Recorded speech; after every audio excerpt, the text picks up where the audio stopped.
Доброго времени суток, мои дорогие подписчики и гости моего канала. С вами канал Энергия Таро, а это значит, что сегодня нас с вами ждет очередной расклад.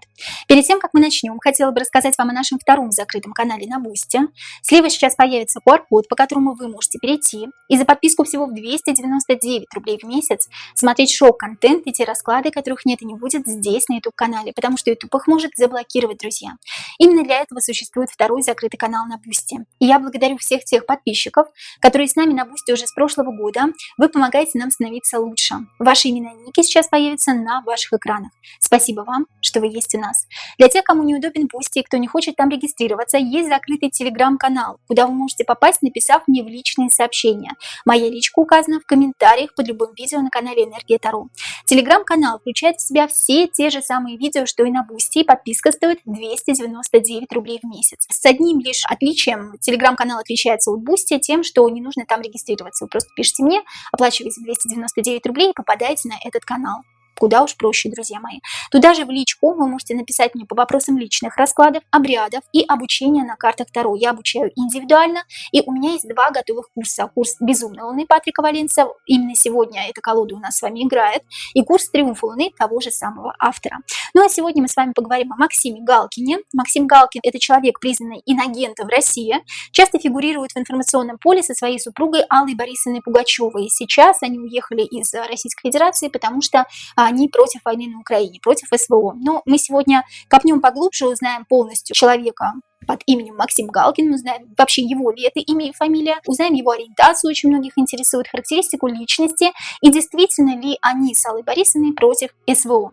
Начнем мы, конечно же, с характеристики личности, друзья. Карты, здравствуйте. Покажите нам, пожалуйста, характеристику личности, основную суть Максима Галкина. Что это за человек? Характеристика личности Максима Галкина. Что это за человек?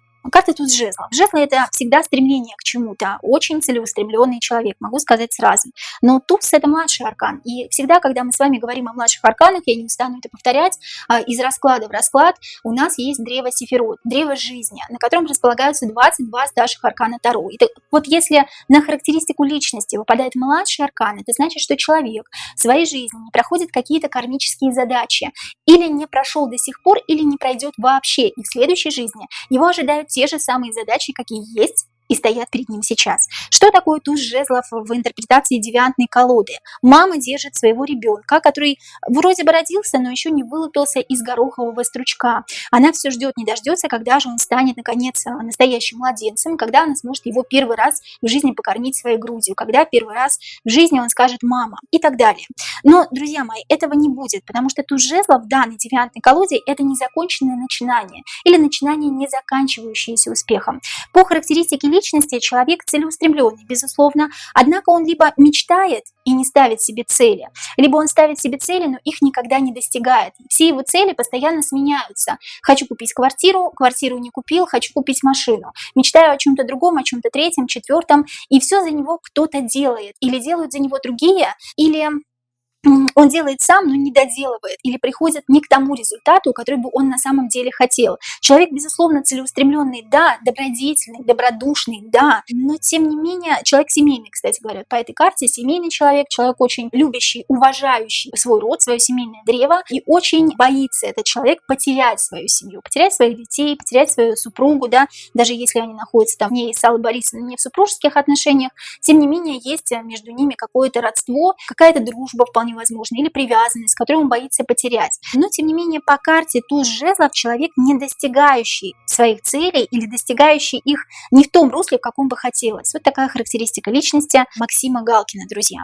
Сильные и слабые стороны давайте посмотрим. У всех у нас есть сильные и слабые стороны. Слабые стороны – это в основном наши страхи, наши сомнения, нерешительность. Сильные стороны у нас тоже у всех присутствуют. Покажите мне, пожалуйста, карты сильные стороны Максима Галкина в характеристике личности. Сильные стороны Максима Галкина в характеристике личности и слабые стороны Максима Галкина в характеристике личности. Итак, сильные стороны и слабые стороны. Человек любит учить, поучать, у него хорошо это получается. Иерофант — это мнимый гуру, инфо-цыган, человек с хорошей харизмой, который притягивает к себе толпы, миллионы людей, миллионы поклонников, и все его слушают, открыв рот.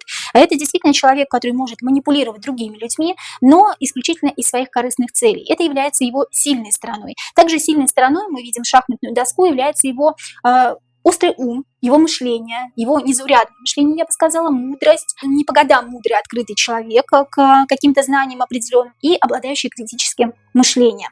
Его слабые стороны, королева жезлов, опять жезлы, эмоции. Я куда-то стремлюсь, к чему-то стремлюсь, но не могу постигнуть этого до конца. Королева жезлов что-то от матери, что-то от женского рода. Его слабой стороной является его женский род. Что-то есть непроработанное в женском роду. Опять-таки, жезлы – это стремление к чему-то, но не достигнутые цели по тузу жезлов. По первой карте в характеристике личности. И слабыми сторонами является его женский род. Возможно, в женском роду были феминистки, женщины, которые относились к нему как-то, скажем так, очень тиранично, именно к Максиму, да, или в целом был матриархат в семье, и вот это ему не всегда нравилось, или это сейчас этот матриархат в его роду, в его семье сейчас на него каким-то образом воздействует, то есть это какие-то кармические непроработки, друзья, это его слабая сторона. Вполне возможно, что часто он уступает женщинам во многом, часто ведет себя не как мужчина, и здесь королева, да, королева вышла первая, то есть женщина в семье главная, и так всегда было, и так всегда будет в его роду. Ему нужно это проработать. Вот это его слабая сторона, друзья мои. Хорошо, давайте посмотрим страхи. Чего боится больше всего Максим Галкин в этой жизни? Чего боится сейчас или чего боится вообще? Страхи Максима Галкина. Чего он боится больше всего на свете? Давайте 3 карты вытянем и будем разбирать. Мечи, жезлы, жезлы. Младшие арканы, тем не менее, вышли у нас, да, я не могу сказать, что страхи какие-то такие очень яркие, преобладают над его характеристикой личности и вообще над его эмоциональной натурой. Здесь 4 мечей вышла. 4 мечей боится быть облапошенным, боится, что его обдурят, обманут, причем самые близкие родные люди. Боится предательства какого-то. Карта выражает человека, который лежит в могиле, в земле, его убили на поле боя. И здесь на девушке мы видим, четко видим, одежду шута, то есть он боится, что его предадут, обдурят. Это будет для него убийственно. Причем предательство будет от самых близких людей, от которых, кстати, когда-то уже было это предательство, потому что я вижу 7 жезлов, которая выражает человека, который заблудился в этой жизни. Он не может поставить себе правильную цель, именно поэтому карта характеристики личности туз жезлов выражает человека, который либо может себе поставить цель, либо этой цели поставить себе не может, и поэтому к этой цели стремиться на самом деле тоже не может, да? Понимаете, о чем речь? Итак, 7 жезлов – это карта человека, потерянного в глубоком детстве. В детстве были какие-то переживания, которыми он не мог ни с кем поделиться. Так вот, чего он боится? Боится того, что он не найдет своего места в этой жизни. Несмотря на то, что это достаточно взрослый человек, он до сих пор не знает, кем он в этой жизни является и какова на самом деле его истинная цель. Боится предательства, боится, что его обманут, обдурят. И 8 жезлов выражает человека, который все пускает под откос или рубит все с плеча. Он боится, что его бросят, он боится, что его оставят, он боится, что он будет кому-то не нужен, не востребован больше, его заменят кем-то другим, боится, что не будет больше виден его талант всему миру, да, людям, которые к нему приходят на его концерты те же самые, или близким и родным людям, боится, что он окажется ненужным человеком, друзья мои.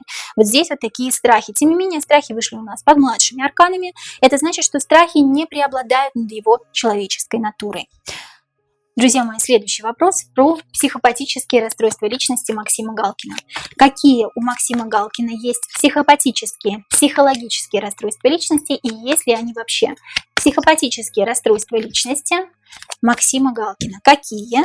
И если вообще 20-й старший аркан Страшный суд, старший аркан, кстати, говорит о заносчивости, о гордыне. Если мы говорим о христианском эгрегоре, о том, что я лучше, умнее всех, и никто лучше меня это не сделает. 4 пентаклей. 4 пентаклей говорит о корыстолюбии. Корыстолюбие выражается не всегда в жажде денег и наживы, а иногда в жажде власти, в стремлении манипулировать над обществом. Но опять-таки у нас вышел здесь младший аркан. И младший аркан не так проявлен здесь, вот как вот этот аркан, 20-й старший аркан Страшный суд. Все должны меня слушать. Я тут самый лучший, я тут самый главный, я тут самый важный. Внемлите и слушайте меня. У меня столько харизмы. Это скорее все-таки психопатическое расстройство личности, нежели психологическое. Итак, какие еще психопатические расстройства личности есть у Максима Галкина. Давайте еще одну карту вытянем. Карта нулевого старшего аркана дурак в прямом смысле этого слова выражает биполярное расстройство личности. Здесь у нас человек абсолютно черный цвет кожи, выражает, что есть какие-то психологические расстройства у человека. Дурак у нас показывает на свою голову и говорит, что с ней что-то не то, или со мной что-то не то. Либо здесь дурак у нас запрограммирован кем-то, либо дурак действительно имеет психологические расстройства. В данном случае, я вам уже сказала, это биполярное расстройство личности. Биполярку выражает красно-белый цвет. Красно-белый цвет, полосочка у нас, полосатая раба у нас красно-белого цвета как раз говорит о стадии депрессии и стадии мании, друзья. Вот такие психопатические, психологические расстройства личности есть у Максима Галкина. Частая смена настроения. Друзья мои, следующий вопрос. Происхождение Максима Галкина. Является ли Максим Галкин знатного происхождения? Это короли, цари, графы, все, что относится как раз-таки к знатному происхождению, ученые, люди, получившие определенную высокую квалификацию в медицине, всемирно известные медики. Является ли Максим Галкин человеком знатного рода, знатного происхождения? Карта Иерофанта, старший аркан, говорит о том, что да, но люди кому-то подчинялись всю жизнь, то есть его род все время кому-то подчинялся и вынужден был, карта фатализма, потому что боялся, страшился кого-то или чего-то, вынужден был следовать определенным правилам. Королева жезлов. Женщина имела какую-то, опять королева жезлов, да, помните, я говорила про слабые стороны Максима Галкина, слабые стороны в женщинах, в его роду, в его семье, в его генеалогическом древе. Здесь женщина, вполне возможно, подписала с кем-то договор. Или женщина пошла на уступки кому-то, или женщина пошла на договор с кем-то, потому что очень боялась кого-то. Карта Иерофанта – это люди, хоть и имеющие знатный род, хоть и являющиеся какими-то определенными гуру в своей области, но тем не менее подчиняющимися каким-то определенным людям или существам, скажем так, да. Здесь Иерофант имеет вместо рук клешни. Клешни – это отсылка к ракообразным, а ракообразный – это отсылка к Луне. Луна – это матрица, иллюзорность нашего мира, и те существа, которые нами управляют, как раз-таки соотносят себя к Луне, к старшему аркану. Карта Иерофанта здесь говорит о том, что да, действительно есть происхождение, есть кровь вот эта знатная, да, вполне возможно, еврейское есть происхождение, я сейчас посмотрю, но тем не менее люди, подчиняющиеся кому-то, вынужденные, карта колеса фортуны обозначает фатализм, только так, а не иначе. Я вынужден подчиняться этим людям, потому что я очень чего-то боюсь. Вполне возможно. Были инцесты в роду Галкина, я не говорю, что прямо сейчас, да, они есть, я говорю, что в роду были инцесты, скорее всего, смешение кровей или переливание крови. Мы вынуждены так поступить, потому что был подписан договор некой женщины, некой королевы жезлов. И именно женщина как-то преобладала, скажем так, в семье, да, имела верх в семье в роду Максима Галкина. То есть, опять-таки, в роду царил матриархат, как мы уже выяснили. Является ли Максим Галкин евреем? Давайте узнаем. Есть ли еврейская кровь? Да или нет? Да, конечно, карта император. Карта император говорит о, вполне возможно, евреях-левитах, происхождении Иисуса Христа, опять-таки вынужденно, почему-то вынужденно. Здесь либо инцест был действительно в семье, да, почему он стал, да, таким, почему он имеет еврейское происхождение, потому что изначально род Максима Галкина, вполне возможно, этого происхождения знатного не имел, но еще раз повторюсь, был подписан с кем-то договор некой женщины в его роду, и тогда уже еврейская кровь имела место быть, да, в его роду, потому что произошел инцест, либо переливание, кровосмешение, все что угодно, да, могло быть здесь. Карта император как раз об этом говорит. Если еврейская кровь, да, и скорее всего это евреи-левиты, происхождение от самого Иисуса Христа. Хорошо. Максим Галкин является ли евреем-хасидом? Является ли Максим Галкин евреем хасидом, да или нет? Карта четверка мечей нет. Хасидом не является. Это отрицательная карта, плюс ко всему младший аркан. Является ли Максим Галкин евреем, левитом? По маме, да, опять. Четверка кубков. Вот четверка кубков хоть и младший аркан, но здесь он отвечает на вопрос положительно. Мама ругает своего сына, или мама ругает кого-то в семье, или женщина ругает мужчину в семье. Опять женщина, матриархат. Женщина является главной фигурой в семье, потому что я так сказала. Ты будешь принадлежать к этому роду, потому что я так сказала. То есть евреем-левитом все-таки Максим Галкин является, евреем-хасидом нет. Следующий вопрос, друзья. Кто или что помогло продвинуться Максиму Галкину на сцене? Почему он стал таким популярным юмористом, а затем еще закрутил роман с Аллой Борисовной Пугачевой? Помог продвинуться Максиму Галкину на сцене его талант, помогли продвинуться связи Максима Галкина, даже две карты выходят, помог продвинуться его род или что-то другое. Его талант, его связи, его род или что-то другое. Женщина всем рулит. Мама, да? Мама помогла. Ну, императрица здесь вполне возможно, действительно, талант есть у человека, да? Талант от мамы. От императрицы, от женщины, от мамы, от бабушки, от прабабушки, от той женщины, которая как раз-таки что-то подписала в их роду. Женщина в семье главная. Помогла ли семья, помог ли род? Десятка кубков. Семья выходит, да. Действительно, его семья помогла Максиму Галкину продвинуться на сцене. Безусловно, у Максима Галкина есть талант от матери. Что-то другое помогло ли ему продвинуться? Помогла некая королева жезлов, женщина, императрица снова, да, вот это как одна карта идет, друзья мои. Женщина из рода, из дома, женщина по генеалогическому древу, его мама, бабушка, прабабушка. Кто-то из них помог ему продвинуться, выдвинуться в люди. Второй вопрос у нас был связи. Помогли ли связи? Отчасти. Солнце говорит, 19-й стаж аркан Солнца говорит о том, что в танце кто-то один ведет, а кто-то второй ведомый. В танго кто-то один ведет, друзья мои. Так вот, здесь его кто-то вел, кто-то вывел его на сцену. Связи, несомненно, у него есть, но связи по роду. Карта Солнца. И восьмерка мечей, так было нужно. Я не мог от этого отрекаться. То есть, если бы даже я не захотела выступать на сцене, то я бы все равно выступала на сцене. Ну, потому что выбора у меня другого не было. Я в окно, они в дверь, я в дверь, они в окно. Они все равно меня заставили бы подняться по ступеньке в иерархии. Карта Солнца – это просвещенный человек. Люди просвещенные, знакомые Максиму Галкину, это его род, его мама, помогли ему продвинуться на сцене. Или это бабушка, или прабабушка. Я, к сожалению, не знаю ничего о его родителях. Если вы знаете, напишите в комментариях, я тоже после этого видео почитаю. Интересно даже стало. Следующий вопрос. Счастлив ли сейчас Максим Галкин? Доволен ли своей жизнью? Ну, это больше как сигнификатор, да, его настроение, его заключение, эмоциональный фон. Счастлив ли сейчас Максим Галкин? Доволен ли он своей жизнью? Десятка кубков. Счастлив то, что он находится в семье. Счастлив то, что у него есть родные, близкие, друзья, кто его всегда поддержит.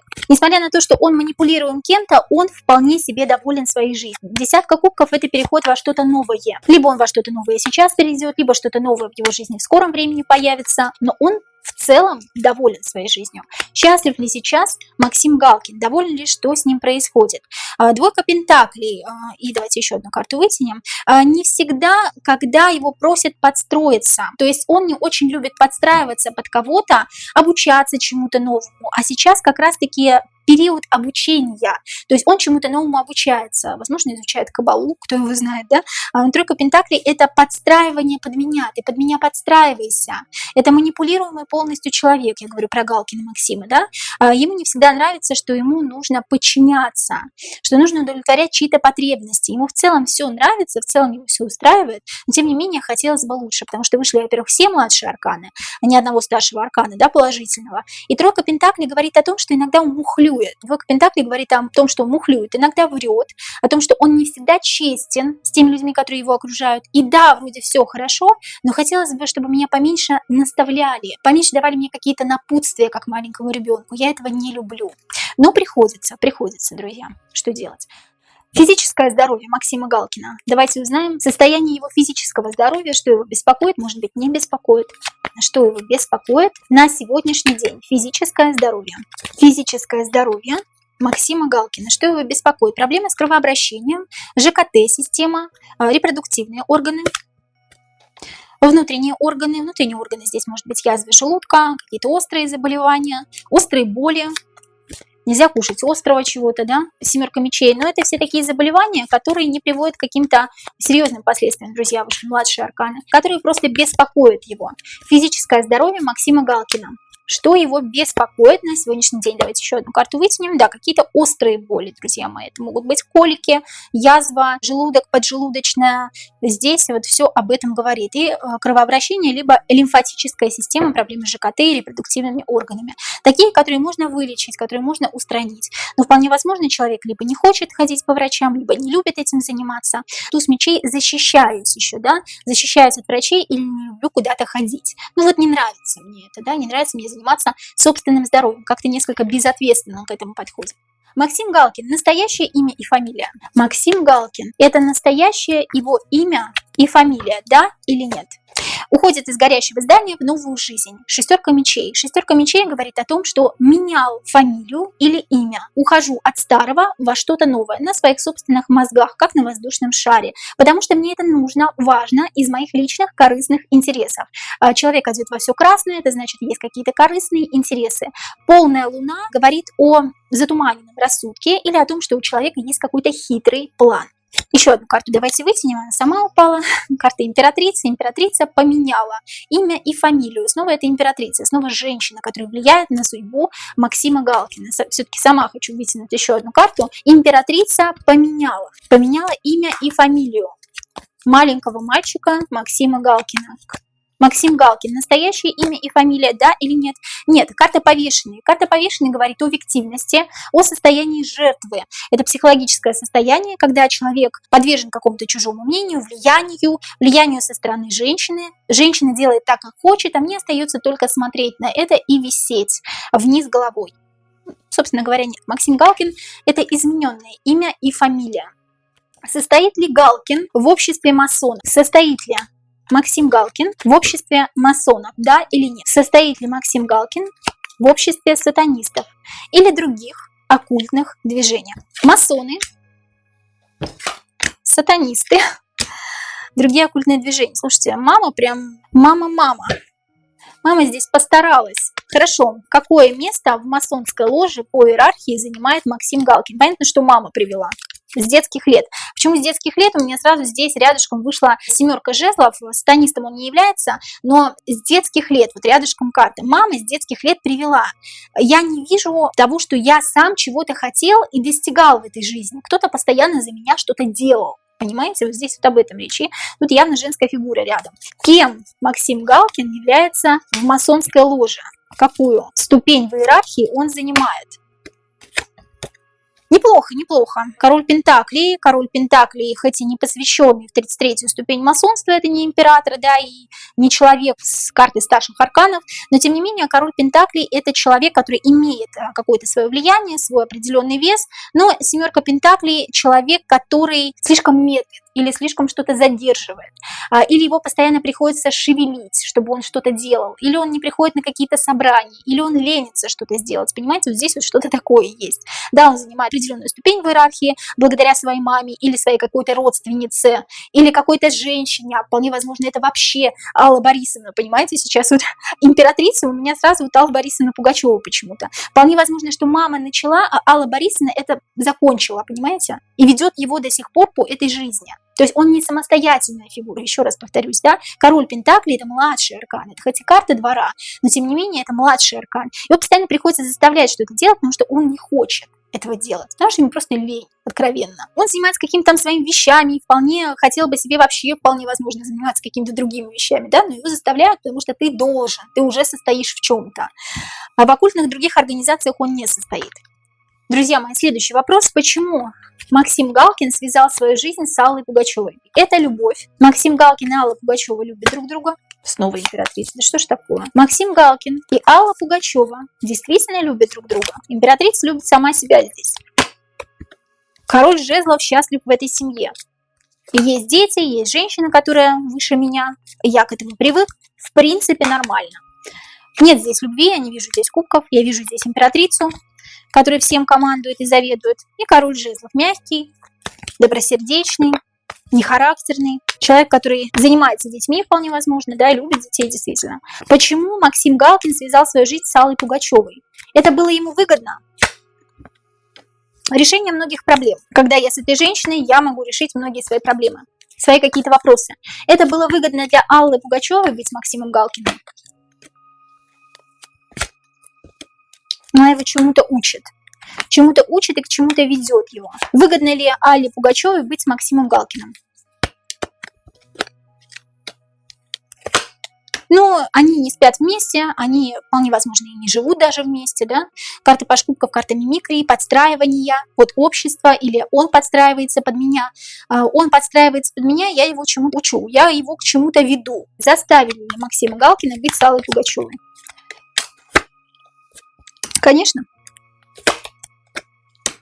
Кто-то решил за него. Кто-то решил, что так будет лучше. Для того, чтобы продвинуться, для того, чтобы пройти определенный путь, для того, чтобы быть на более высокой ступени в иерархии масонства, он должен быть с этой женщиной. Нечестное правосудие на дне колоды. Вполне возможно, что эти люди даже не зарегистрированы официально, как муж и жена. Отношения между Аллой и Максимом. Кто Максим Галкин в отношениях с Аллой Пугачевой? Кто он в их отношениях? Интересно. А кто Алла Борисовна в отношениях с Максимом Галкиным? Кто Алла Борисовна в отношениях с Максимом Галкиным? Учитель. Давайте еще вот по одной карте вытянем. Их отношения в целом, отношения Максима Галкина с Аллой Борисовной Пугачевой. Неправильные. Итак, рассказываем. Кто Максим Галкин в отношениях с Аллой Пугачевой? Четверка жезлов. Интересно, у нас здесь карта. Женщина повернута к нам правой стороной, а мужчина левой, что выражает женскую натуру. А женская сторона выражает правую, рациональную, мужскую натуру. Они о чем-то договорились. У них есть определенный договор друг с другом. И карта двойка пентаклей говорит о том, что они врут, о том, что они мошенничают. Ну, и я думаю, что многие об этом знают, да, то, что все-таки они не живут как муж и жена. Кем он является? Он является подкаблучником или является человеком ведомым. Она является учителем для нерадивого ученика, который дает ему деньги или дает ему возможности, а у него на карте нет рук. На карте нет рук, это значит человек манипулируемый кем-то, то есть она и манипулирует. Ведет его к какой-то определенной ступеньке в иерархии масонства, как я уже сказала, да, для того, чтобы он постиг что-то, что-то познал, он ей тоже нужен, она ему тоже нужна для определенных целей. Что между ними? Карта влюбленной отнюдь не выражает любовь в данной колоде. Карта влюбленной – это неправильное слияние тел, душ, людей разной религии, национальности. Это неправильный выбор и неправильный путь. Тот путь, по которому не следует следовать. Девятый старший аркан отшельник – это стагнация. Стоять на месте, не двигаться. Ничего у нас не получится. Слишком много эмоций. Скрывают слишком много эмоций. Или есть какая-то тайна в семье. Туз кубков. Есть тайны, которые мы не можем никому открыть. На человеке, на девушке конкретно здесь горжет. Горжет говорит о том, что закрыта горловая чакра вишудха. И мы не можем говорить о каких-то тайнах, том, что происходит у нас за закрытыми дверями. Карта отшельника – загнать себя в угол. Или загнали себя в угол и не можем дальше двигаться. Или не знаем сейчас, что делать. Или у нас сейчас нет выхода к чему-то или кому-то. Вот из чего состоят их отношения. Здесь нет любви, здесь есть эмоции, но эмоции негативного ключа, потому что они не могут высказать друг другу и целому миру все то, что они думают друг о друге, и то, что происходит у них дома. Это определенная договоренность между двумя масонами. Я не удивлюсь, если Алла Борисовна является вообще сатанисткой, да? У Галкина я пока такого не наблюдаю. Следующий вопрос. Зарегистрирован ли официально брак Максима Галкина и Аллы Пугачевой? Да или нет? Да, хотела сказать, что это устная договоренность, однако семерка кубков нам говорит о подписи о какой-то, да, поставленной подписи, или вполне возможно, что это не регистрация брака, а какой-то другой документ, договоренность между ними. Другой документ, на котором они написали договоренность друг к другу. Четверка кубков говорит о том, что все это формальности, нам это не нужно, колесница, мы к этому не стремимся. То есть официальный брак может быть не зарегистрирован, это может быть какой-то другой документ. Их какой-то масонский документ, друзья мои, в котором они договорились о каких-то определенных договоренностях между собой. Хорошо, для чего им дети? Для чего Максиму Галкину и Алле Пугачевой дети? Для чего Максиму Галкину и Алле Пугачевой дети? Воспитывают, переделывают, воспитывают. Переделать, подделать под себя. Сломать волю человека, четверка мечей. Переделать человека. Для чего Максиму Галкину и Алле Пугачевой дети? Переделать, подстроить под себя, взять на контроль. Для чего Максиму Галкину и Алле Пугачевой дети? Королю Пентаклей так вообще такое ощущение, что не нужны. Или король Пентаклей такое ощущение, что не хочет, чтобы это делали с детьми. Вот здесь вот либо не нужны королю Пентаклей дети, но так как мы понимаем, что Максиму Галкину все-таки семья важна, такое ощущение, что Максим Галкин и король Пентаклей не хочет, чтобы с детьми это делали. А здесь детей взять под свой личный контроль и как-то их переделать, трансформировать детей. Убить чувство эмпатии. Такое ощущение, что они учат детей мизантропии, человеконенавистничеству, верховная жрица. И какие-то тайные обряды происходят вместе с детьми, оккультные обряды. Но король Пентаклей этого не хочет. Вот Галкин этого не хочет. Но это происходит, потому что есть договоренность. убить в детях эмпатию, как роботизированные дети. Дети, которые слушают определенные разговоры родителей, людей, рядом находящихся, и поступают именно так, как нужно этим взрослым, которые находятся рядом с этими детьми. Понимаете, да, о чем речь? Как настраивают их на свою волну. Дети Аллы Пугачевой и Максима Галкина действительно появились из яйцеклетки Аллы.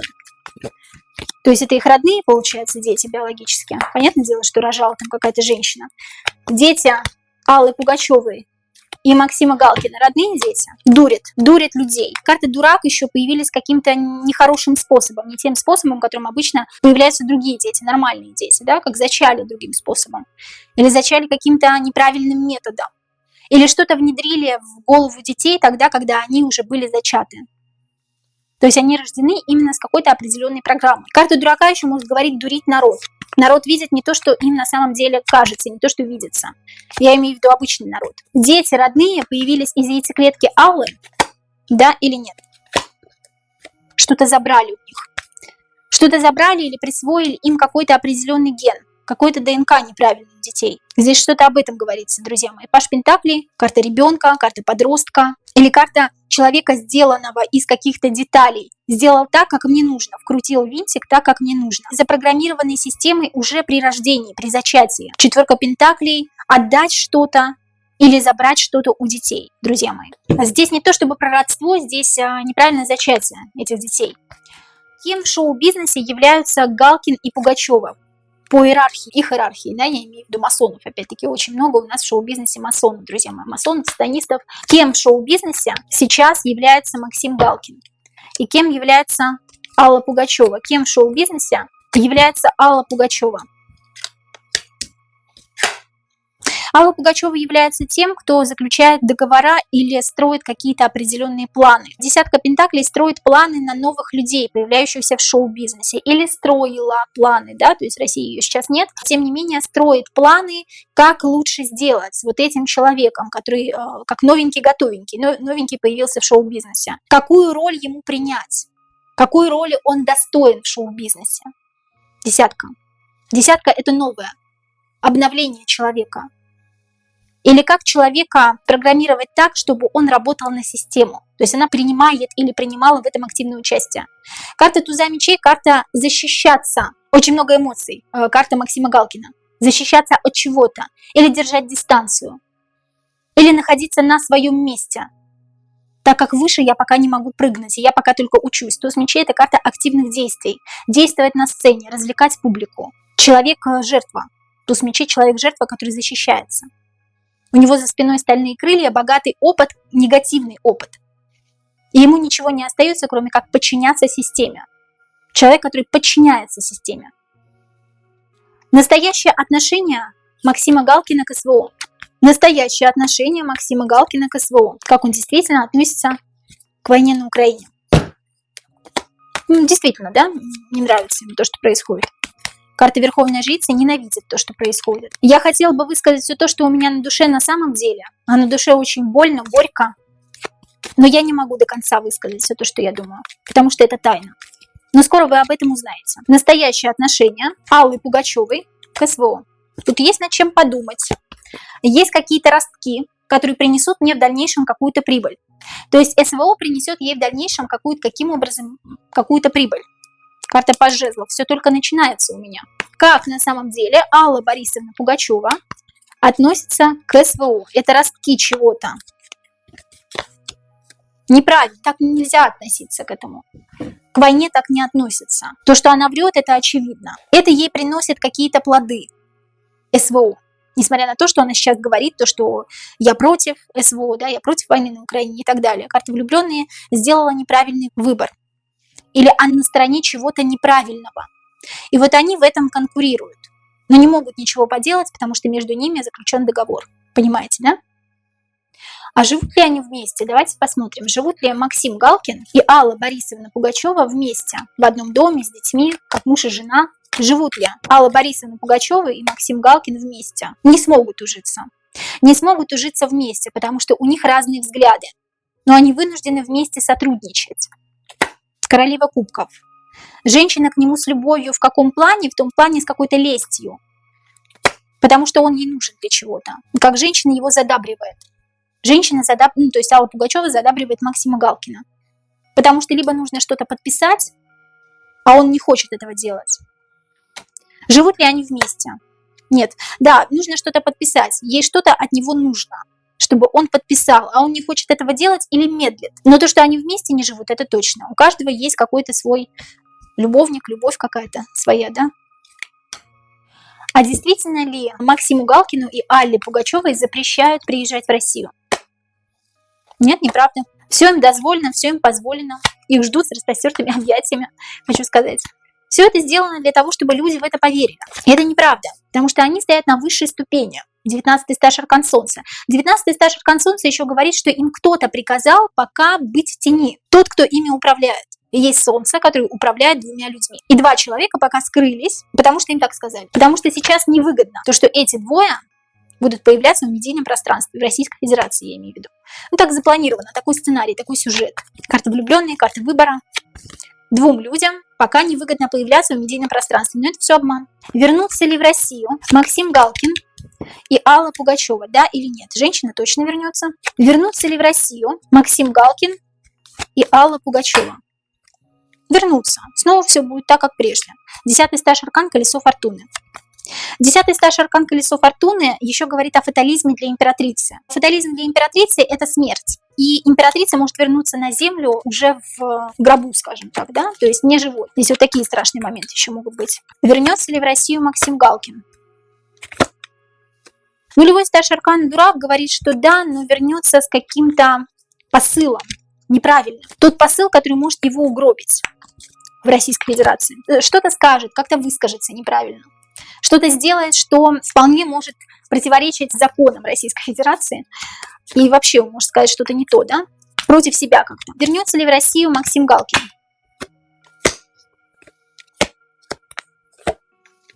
Если только женщина его приведет. Да. Если только женщина его приведет, то он сможет вернуться. Потому что женщина тут главная. Потому что он может сказать какую-то глупость, которая совершенно кому-то не понравится. Кому-то вышестоящему имеется в виду. Как скоро Максим Галкин и Алла Пугачева вернутся в Россию? Скоро. Король мечей – это быстрая карта. Король мечей – это... Мечи всегда это стремление, это действия активные. Мечи – это месяцы или дни, или даже часы, может быть, да, недели. Ну, здесь король мечей выражает 1 месяц, 1-2 месяца. Вполне возможно, они появятся в медийном пространстве, как вернувшиеся в Россию люди. Друзья, давайте посмотрим будущее Максима Галкина на 2025 год. Будущее Максима Галкина на 2025 год. Его карьера, его семейные отношения, его здоровье. Кого-то потеряет, возвысится. Его здоровье. Ему помогут с чем-то. То есть что-то будет со здоровьем, но ему помогут. Карта Иерофанта. Карта Иерофанта может говорить об операции. Карта императора возвысится над кем-то. Станет лучше, мощнее, обретет какую-то новую должность или появится какой-то новый договор, который он подпишет. И его станут везде показывать, он станет везде мелькать. Кого-то потеряет семейные отношения. Друзья мои, это были все вопросы по Максиму Галкину, частично по Алле Пугачевой. Если у вас есть какие-то свои вопросы, пожалуйста, пишите, задавайте их в комментариях. У меня также есть чат Энергия Таро, куда вы можете добавиться, где вы можете общаться с моими подписчиками и где мы обсуждаем темы для будущих раскладов, друзья. Напоминаю, что у меня есть личные расклады, обряды и обучение на картах Таро. Пишите, пожалуйста, мне в личку. Моя личка указана в комментариях под любым видео на канале Энергия Таро. Я вас очень люблю и до новых встреч!